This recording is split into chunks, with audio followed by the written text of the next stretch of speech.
This is exactly what you're going to do to make sure that you pass your next funded account evaluation. Your first funded account doesn't really matter, but this is what you're going to do to pass that funded account that you really want to pass. First and foremost, you're going to not put that on a pedestal. You're going to relieve the pressure. One major mistake that so many traders make, and I made this mistake and a lot of my students make this mistake, is when they go into their first funded account evaluation, or any evaluation for that matter, they apply a crazy amount of pressure onto themselves, and it makes it so much more difficult for them to trade, for them to trust the process, for them to remain faithful, for them to just kind of keep their psychology intact, because they put a ridiculous amount of pressure on themselves. Why does this pressure get put on themselves? Well, it's for two main reasons in my opinion. Number one is a lot of people like to link the end goal, they like to link the outcome of, okay, if I get funded, that means I'm going to make X amount of payouts, like an average X amount of money per month. So let's say it's at 200K. They start to sit there and they do all these hypotheticals in their head that, okay, if I just get this 200K, I can maybe make about 3% profit a month every month, and that is like 6K a month. And with 6K a month, I can go and rent this place, and I can get this car, and I can get this pair of shoes. And then they immediately start to like essentially make money and spend money in their head using the funded account that they haven't yet achieved. And what this does is they link the outcome, they link their end goal, they link their like what they're aiming for with the funded account, and subsequently every single trade they take is pretty much like it's an all-in sort of position, if that makes sense. Every single trade they take, it's like they're no longer just trading, they're no longer just risking 1% to make 2 or 3 or whatever their risk reward ratio is, but they're risking their entire goals. They're risking that car they want, they're risking that apartment they want, they're risking that holiday, they're risking everything that they're working towards, because in their head it all stems from this position, and it all stems from their ability to pass this one funded account. And again, I'm not entirely sure how clear I was able to articulate that, but the point is that when you start to link all your future goals and everything that you're aiming for towards one funded account, and you start to backtrack it in terms of, oh, I'm going to make X amount of money, you apply a crazy amount of pressure onto yourself subconsciously, and you start to link every position towards whether or not you're going to be achieving those goals. And that's definitely not the right objective. The way you want to be approaching a funded account is simply, okay, this is a funded account, it's an evaluation. I'm going to continue to trade my strategy, continue to trade my plan, and the numbers are either going to play out, I'm either going to get a solid distribution and I'm going to make the profit target, or I'm going to have a poor distribution, I'm going to lose the account, I'm going to purchase another one, and I'm going to go again. That's it. If you don't have that mentality, in my opinion, you're doing it wrong. And if you can't purchase another funded account of the same size immediately after, not revenge trading, but within reason, immediately after, then you're probably starting on an account size that is too big for you to handle, and you don't have the risk tolerance for it, and you probably shouldn't be trading with that amount of money to begin with. So that's number one.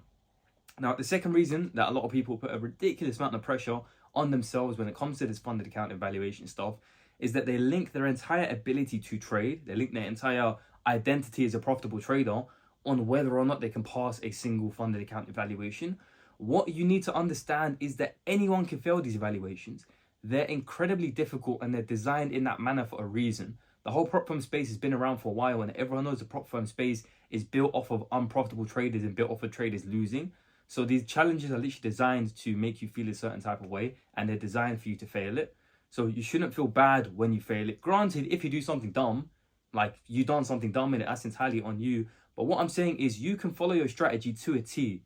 You can take every position you're meant to take. You can be super disciplined, you can be super patient, you can do all of these things 100% correct, and simply just have a bad 1 or 2 trading months. You have poor distribution, your strategy doesn't play out, you have an accumulation of losses, and you end up losing the account. It happens, it's fine. It doesn't mean you're a bad trader. It doesn't mean you're unprofitable. It doesn't mean you're back to square one. Like, it just simply means you just had a bad month, and all you need to do is trade again. Listen, your favorite trading influencer, TJR Trades, Mamba Effects, Lambo Royale, me, like anyone who you actually look up to in the trading space, we've all failed evaluations, and we all will probably continue to fail evaluations because it's not an accurate measure of profitability. It's just whether or not you can achieve X amount of profit within a certain duration. And that's not always the case because of probability distribution. You never know when the losses are going to come, and it's simply just, it's a fact of trading. So just don't link your entire identity as a profitable trader on a single evaluation, because like I said, you can do everything correct and still fail it. Equally, you can be super stupid, you can break all your trading plan rules and pass an evaluation. That doesn't necessarily mean that you're profitable, it just means that you had a lucky distribution.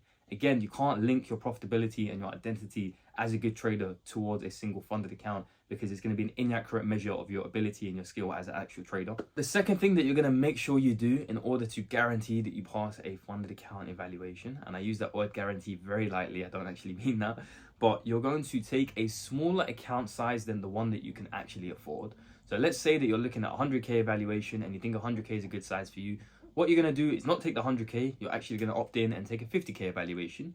Now, the reason that I say this is because if you're trading with, like, let's say half the amount of capital that you think you can actually be trading with, it's going to be that much easier for you to manage your psychology. It's going to be that much less pressure on your general trading. And it's just going to be an easier, like, just general route for you, innit? Because you're trading with smaller capital. It's not as serious. You don't have a crazy amount of pressure on it. You can afford to lose it. You can afford to buy it again, etc., etc.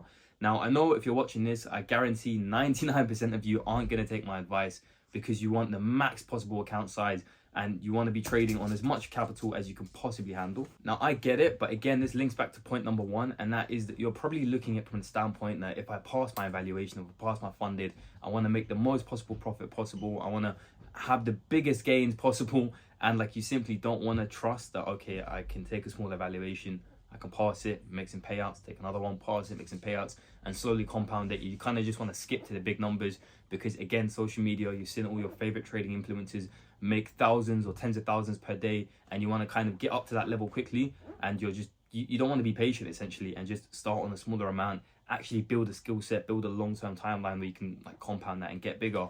And I get it, because this is literally exactly what I done.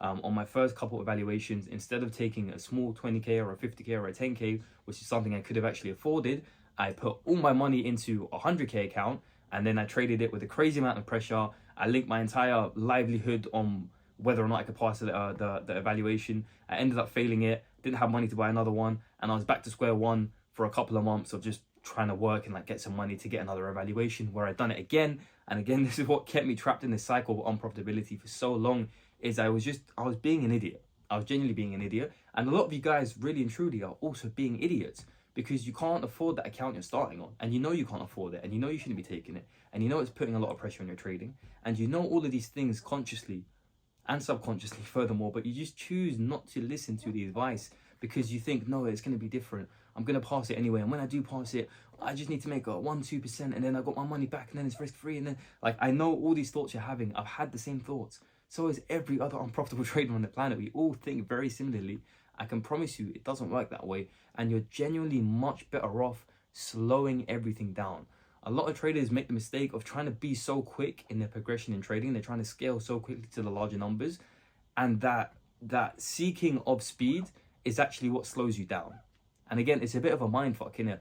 But in trying to move quickly and in trying to progress quickly in your trading, you're actually slowing down your trading timeline and slowing down your progression, because you're keeping yourself trapped in a constant cycle of trading with pressure and trading with a tremendous amount of psychology. When if you just slowed down and you started smaller and you started slower, you could build that skill set and scale up to that a lot quicker, because you just have a quicker progression. Now, last but not least, what you need to be doing to pass a funded account evaluation is pick a good prop firm. I know this goes without saying, but I'm going to say it anyway. Pick a good prop firm. You don't want to be fighting a losing battle. You don't want to have a prop firm with bad spread, with bad slippage, with bad commission, with weird trading rules that catch you out. Like, you want to make it easier for yourself and just pick a decent prop firm. Again, obviously I recommend Alpha Capital Group. For me, it's my favorite prop firm. I have max allocation. The Funded Trader is also good. FTMO is good, but it's a little bit expensive, and now they kind of ban people from the US, so I don't know what's happening on that end. What else? Yeah, those are pretty much the only three I'd actually be super comfortable recommending at the moment. I am trying out a couple other prop firms and stuff, but generally speaking, if it's your first like 3 evaluations, I would probably go Alpha, Funded Trader, and then FTMO. That's my personal opinion. But that's it for the video, guys. I know I missed like 2 uploads yesterday and the day before, but I just brought a brand new motorbike, and I can't lie, I was just revving it, I was riding around. I didn't really sit down and record the video, so I do apologize about that, but we're coming back, more consistent uploads. I'm back tomorrow, so